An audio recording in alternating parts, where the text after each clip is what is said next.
దళిత BSP అయినప్పుడు కూడా మా దళిత మిత్రుడు ప్రసాద్ గారు, మా సీనియర్ దళిత నాయకుడు ఐలన్న గారు, కేవీపీఎస్ దర్గయ్య, శ్రీనివాస్, మా తమ్ముడు ధర్మారపు నాగన్న గారు, దళిత ఉద్యమ నాయకులు సంజీవ, రాయశెట్టి, యాకేందర్, అంబేద్కర్ సంఘం అందరం కూడా దళిత ప్రజా సంఘాల తరఫున ప్రెస్ మీట్ నిర్వహిస్తున్నాం. దీనికి వచ్చినటువంటి మీ అందరికీ పేరు పేరున ధన్యవాదాలు. సో ప్రధానంగా ఈ ప్రెస్ మీట్ ఉద్దేశం ఏంది అంటే, గత 4వ తారీఖు నాడు తొర్రూరు పిఎస్సిఎస్లో పనిచేస్తున్న నకరకంటి జ్యోతి,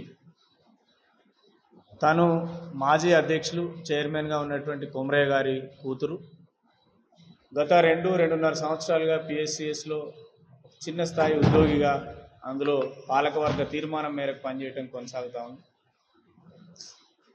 సో దాంట్లో అన్ని కులాల నిరుద్యోగులు ఉద్యోగులుగా తాత్కాలిక వేతనాలపైన పనిచేయడం కొనసాగుతుంది. గత 2 సంవత్సరాలుగా అందులో ఆ బ్యాంకుకు సీఈఓగా పనులు నిర్వర్తిస్తున్నటువంటి వెలుగు మురళి ఆమెను చాలా కాలంగా మానసికంగా వేధిస్తున్నాడు అని, శారీరకంగా వేధిస్తున్నాడని, తను చేస్తున్నటువంటి ఉద్యోగం పట్ల అసంతృప్తి ప్రదర్శిస్తూ ఏదో కారణం చేత అమ్మాయిని, దళిత అమ్మాయి, తన భర్త కరోనా టైంలో చనిపోయాడు, 2 పిల్లల్ని పోషించుకుంటూ జీవనం కొనసాగిస్తుంది. చాలా సిన్సియర్ అమ్మాయి, మంచి కమిటెడ్, చదువుకున్న అమ్మాయి, బాగా హార్డ్ వర్క్ చేయగలుగుతుంది, చేస్తుంది కూడా. ఒక పక్కన ఉద్యోగం చేస్తూ రెండో పక్కన కుటుంబాన్ని పోషించుకుంటూ ఉద్యోగ బాధ్యతలు ఫీల్డ్లో కూడా సమర్థవంతంగా నిర్వర్తిస్తూ పనిచేస్తుంది.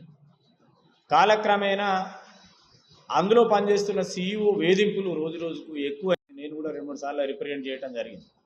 ఆ కారణంగా ఆ ఒత్తిడి తట్టుకోలేక, అక్కడ ఉన్న వేధింపులు తట్టుకోలేక, అతని సూటిపోటి మాటలు తట్టుకోలేక అమ్మాయి వ్యక్తిగతంగా కోఆపరేటివ్ డీసీఓకు రిజగ్నేషన్ కూడా ఇవ్వటం జరిగింది.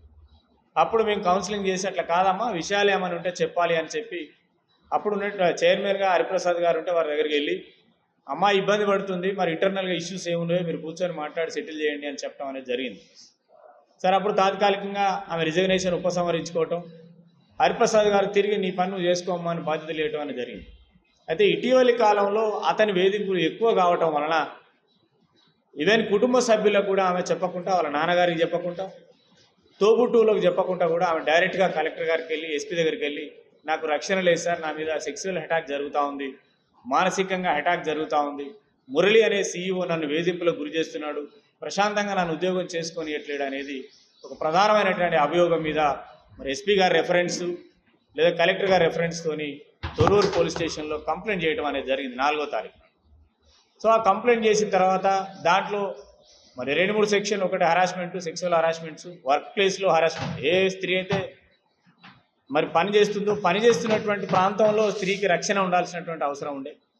కానీ వర్కింగ్ ఉమెన్స్ చాలామంది ఉన్నారు, మన ఇంట్లో కుటుంబ సభ్యులు ఉన్నారు, బయట వాళ్ళు ఉన్నారు, సమాజంలో టీచర్స్ ఉన్నారు, పోలీసు ఉన్నది, మెడికల్ అండ్ హెల్త్ ఉన్నది, రెవెన్యూ డిపార్ట్మెంట్, పంచాయతీరాజ్ డిపార్ట్మెంట్, వేరు స్స్థాయిలలో వర్కింగ్ ప్లేస్లో ప్రశాంతమైన వాతావరణం ఉన్నటువంటి వాళ్ళు, హరాస్మెంట్స్ ఫేస్ చేసినటువంటి వాళ్ళు కూడా ఉన్నారు. సో ఆ 4వ తారీఖు నాడు మురళి ఏ విధంగానైతే వేధించిండు, తనను చేయబట్టుకొని లాగిండు, మానసికంగా వేధించిండని కూడా తన పిటిషన్లు చేయటం జరిగింది. ఎఫ్ఐఆర్ అయింది. ఈ రోజుకు దాదాపుగా 10-12 రోజులు కావస్తుంది. ఆయనను అరెస్ట్ చేయాలనేది ప్రధానమైనటువంటి డిమాండ్. దాంట్లో SC/ST అట్రాసిటీస్ ఉన్నది, సెక్షన్ 354 ఉన్నది, 354A ఉన్నది, SC/ST అట్రాసిటీస్ యాక్ట్ ఉంది. 3-4 సెక్షన్స్ కింద మరి ఇది డిఎస్పీ గారి ఇన్వెస్టిగేషన్లో జరగాల్సినటువంటి కేసు. మరి ఇట్లాంటి ఉద్యోగం చేస్తున్నటువంటి వ్యక్తి 24 అవర్స్లో ఎఫ్ఐఆర్ చేసిన తర్వాత తనని అరెస్ట్ చేయాల్సిన అవసరం ఉంది. అరెస్ట్ చేయలేదు ఇప్పటివరకు, కారణం ఏందో డిపార్ట్మెంట్ చెప్పాలి. నెంబర్ 1. నెంబర్ 2 ఏంటి అంటే, ఏదైతే మురళి గతంలో పిఎస్సిఎస్లో పనిచేస్తూ గత 2-3 సంవత్సరాలుగా కోఆపరేటివ్ సొసైటీలో తీర్మానం చేశారు, అందరికీ ఉద్యోగులు తాత్కాలిక వేతనాల మీద పనిచేస్తున్నారు, వీళ్ళకు 3000 పెంచాలంటే ఈమెకు కేవలం 2000 పెంచి 1000 పెంచకుండా ఆపారు. పాలకవర్గం తీర్మానం చేసిన తర్వాత సీఈఓగా ఉన్న ఆయన ఆపే రైట్ ఎక్కడ ఉంది?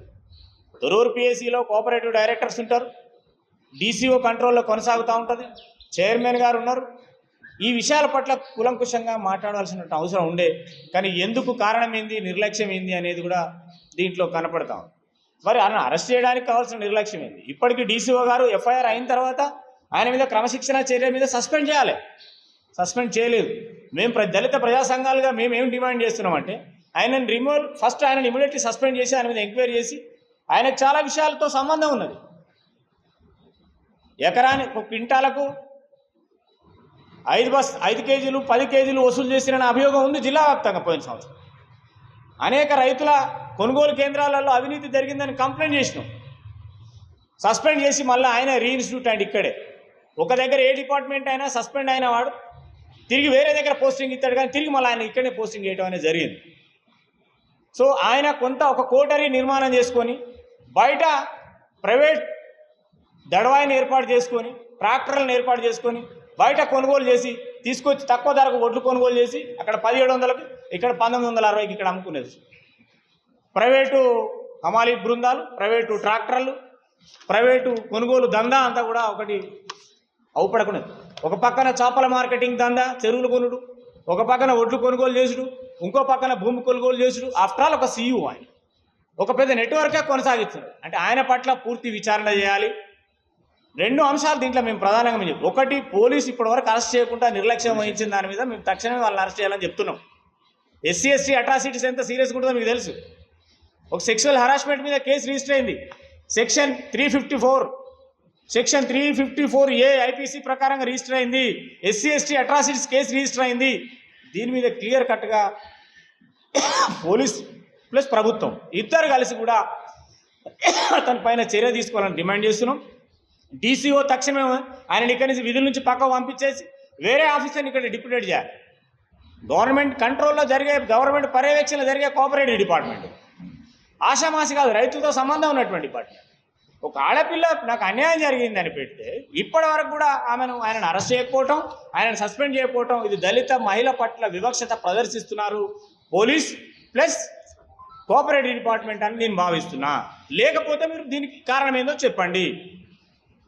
ఎట్లా బయట తిరుగుతాడు? ఆయన ప్రభుత్వ ఉద్యోగం చేస్తున్నాడు కదా, ఆయన ప్రైవేట్ దందాన్ని బయటకు తీయమనండి.